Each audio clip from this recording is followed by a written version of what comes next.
As lawyers continue with their heads of argument in the Esidimeni case, Advocate Ebenezer Profi, who represents the Esidimeni Inquest and Mosego NGOs, argued that the patients who were under his client's care died of natural causes, even though the circumstances surrounding their deaths remain questionable.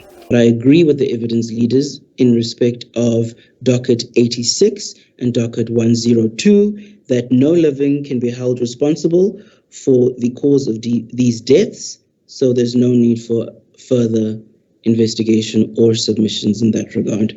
Both NGOs have been fingered in the tragedy, but their lawyers have argued that the Life Esidimeni management failed to provide detailed and correct medical records for each patient.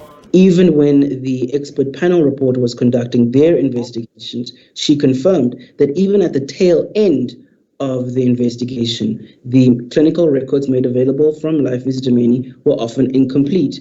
So there's nobody before this court that ever received complete medical records from Life Esidimeni. But evidence leaders say if the moving of patients had been planned properly and all medical and relevant documents had been submitted to the new locations, they would have been able to foresee the problems that would arise and deal with them before the Esidimeni patients lost their lives.